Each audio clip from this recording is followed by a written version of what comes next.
अस्सलाम वालेकुम नाजरीन। जो जंग ईरान ने शुरू नहीं की पर उस जंग को खत्म ईरान जरूर करेगा।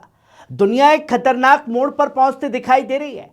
हुर्मुज स्ट्रेट में जहाजों पर हमले के बाद पूरी दुनिया की नजर इस अहम समुद्री रास्ते पर टिकी है, जहां थाई कार्गो शिप समेत 3 जहाज निशाना बने। उधर तनाव के बीच रूस खुलकर ईरान के संपर्क में आ गया और पुतिन ने साफ कहा कि मॉस्को तेहरान के साथ मिलकर इलाके में संतुलन और स्थिरता की कोशिश करेगा।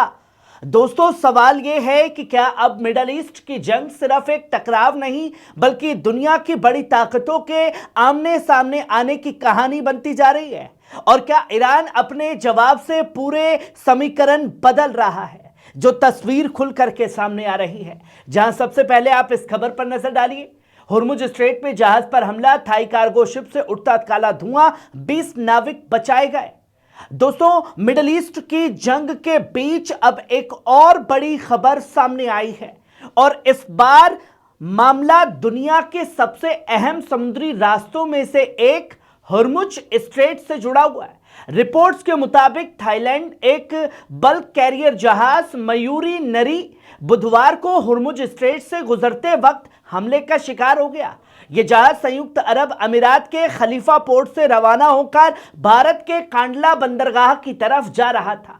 थाई नेवी की तरफ से जारी तस्वीरों में देखा जा सकता है कि जहाज के ढांचे से गाढ़ा काला धुआं उठ रहा है, जबकि समुद्र में लाइफ राफ्ता तैरती दिखाई दे रही है। इसका मतलब यह है कि हमले के बाद जहाज पर मौजूद लोगों को तुरंत बचाव के लिए समुद्र में उतरना पड़ा। रिपोर्ट के मुताबिक जहाज पर कुल 23 क्रू मेंबर सवार थे। अब तक 20 नाविक को ओमान की नेवी ने रेस्क्यू कर लिया है, जबकि बाकी 3 लोगों को बचाने के लिए सर्च ऑपरेशन जारी है। हालांकि अभी तक ये साफ नहीं हो पाया है कि इस जहाज पर हमला किसने और कैसे किया। इस पूरे मामले की जांच जो है वो लगातार की जा रही है। बताया यह जा रहा है कि यह हमला 178 मीटर लंबा और 30,000 टन वजनी एक बड़ा कमर्शियल कार्गो कैरियर है, जो कई थाई कंपनी प्रेशियस शिपिंग के पास रजिस्टर्ड है। दोस्तों, हुर्मुज स्ट्रेट दुनिया का वे अहम समुद्री रास्ता है जहां से दुनिया के तेल का बड़ा हिस्सा गुजरता है। ऐसे में अगर इस इलाके में जहाजों पर हमले बढ़ते हैं तो इसका असर सिर्फ मिडिल ईस्ट तक सीमित नहीं रहेगा, बल्कि पूरी दुनिया की तेल सप्लाई और ग्लोबल इकोनॉमी पर भी पड़ सकता है। यही वजह है कि अब इस हमले के बाद पूरी दुनिया की नजरें हुर्मुज स्ट्रेट पर टिकी गई है और आने वाले दिनों में यहां हालात और ज्यादा तनावपूर्ण होने वाले हैं और खतरा भी ज्यादा गहराने वाला है। और सिर्फ थाई के जहाज कोई नहीं, बल्कि हुर्मुज में आज 3 जहाजों को निशान बनाया गया। अभी कुछ देर पहले जो समुद्री रास्तों से खबर सामने आई। दोस्तों, मिडिल ईस्ट की जंग का असर अब सीधे दुनिया के सबसे अहम समुद्री रास्ते हुर्मुज स्ट्रेट तक पहुंच गया है। ताजा रिपोर्ट्स के मुताबिक इस इलाके में 3 अलग अलग जहाजों को अज्ञात प्रोजेक्टाइल से निशाना बनाया गया, जिससे समुद्री कारोबार और तेल सप्लाई को लेकर बड़ी चिंता भी पैदा हो गई है। समुद्री सुरक्षा एजेंसियों के मुताबिक सबसे बड़ा हमला थाईलैंड के झंडे वाले बल्क कैरियर मयूरी नूरी पर हुआ। यह जहाज ओमान के उत्तर में करीब 11 नॉटिकल माइल दूर निशाना बना। हमले के बाद जहाज में आग लग गई और हालात इतने खराब हो गए कि ज्यादातर क्रू मेंबर्स को जहाज छोड़कर समुद्र में कूदना पड़ा। हालांकि बाद में आग पर काबू पा लिया गया और कुछ जरूरी क्रू मेंबर्स को जहाज पर ही मौजूद रहे। इसी दौरान दूसरा हमला जापान के झंडे वाले कंटेनर शिप 1 मैजेस्टी पर हुआ, जो संयुक्त अरब अमीरात के रास अल खैमा के पास से गुजर रहा था। इस जहाज को हल्का नुकसान पहुंचा, लेकिन राहत की बात यह रही कि सभी क्रू मेंबर सुरक्षित हैं और जहाज को सुरक्षित एंकरिंग की तरफ ले जाया जा रहा है। तीसरा हमला मार्शल आइलैंड के झंडे वाले बल्क कैरियर स्टार ग्विनिट पर हुआ, जो दुबई के उत्तर पश्चिम में करीब 50 मील दूर है। इस हमले में जहाज के ढांचे यानी हुल को नुकसान पहुंचा। हालांकि जहाज पर मौजूद सभी नाविक सुरक्षित बताए जा रहे हैं। साथ ही साथ हुर्मुज स्ट्रेट दुनिया का वे अहम रास्ता जहां से करीब 20% वैश्विक तेल और गैस की सप्लाई गुजरती है दोस्तों। लेकिन 28 फरवरी से शुरू हुए ईरान संघर्ष के बाद यहां जहाजों की आवाजाही तेजी से कम होती जा रही है। ताजा घटनाओं के बाद अब तक कम से कम 14 जहाजों पर हमले होने की खबरें सामने आ चुकी हैं।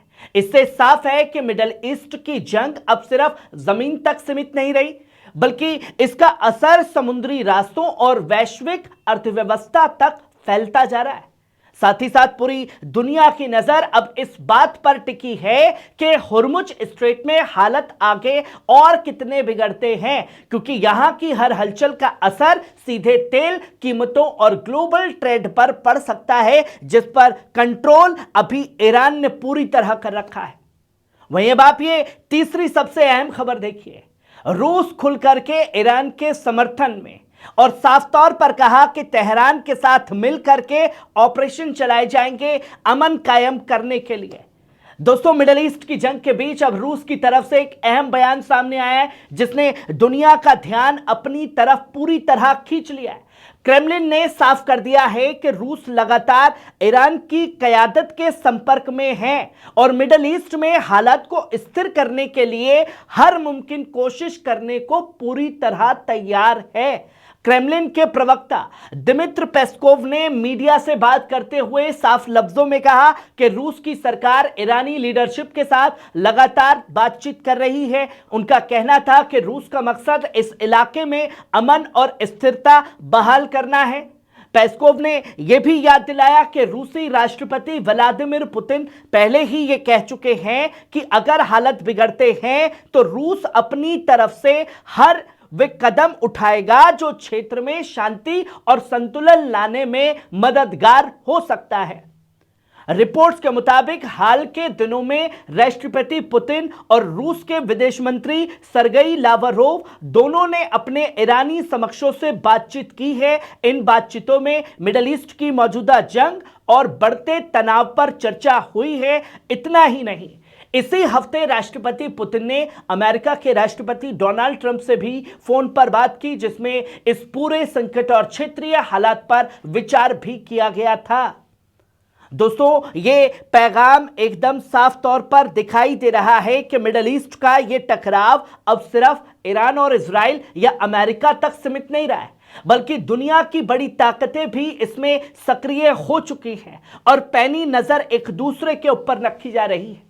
ऐसे में रूस की यह कूटनीतिक सक्रियता इस बात का इशारा दे रही है कि आने वाले दिनों में डिप्लोमेटिक बातचीत और अंतर्राष्ट्रीय दबाव इस जंग की दिशा तय करने में अहम भूमिका निभा सकता है।